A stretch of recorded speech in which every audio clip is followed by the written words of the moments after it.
Hebrews chapter 12, verse 1. Wherefore, seeing we are compassed about with such great a cloud of witness, let us lay aside every weight and the sin doth so easily what?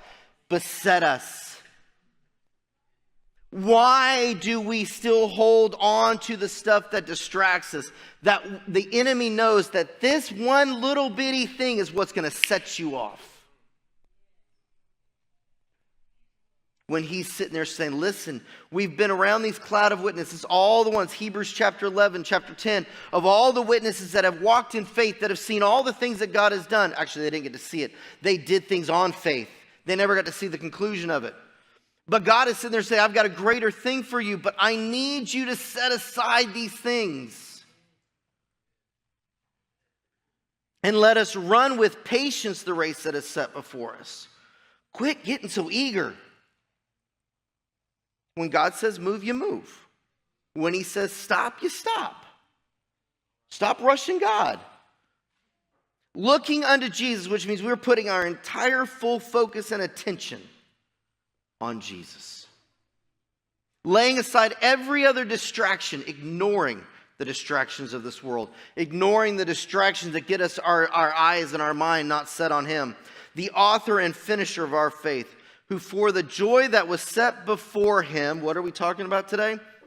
Endured the cross. Despising the shame.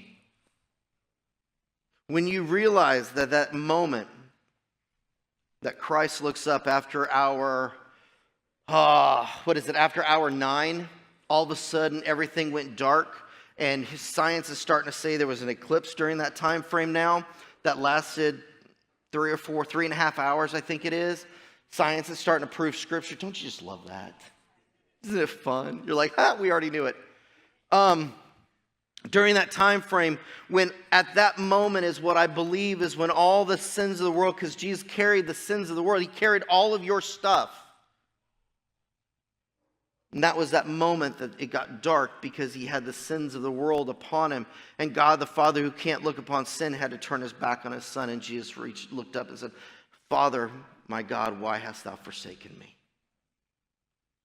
The only time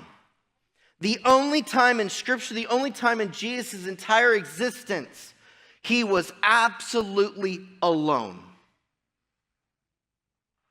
Because when the enemy starts to accuse you and starts questioning you, make you doubt that you're all alone, that no one's with you, Jesus had to walk through all of it before you.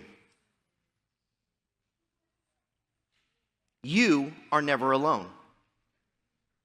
He was for that moment.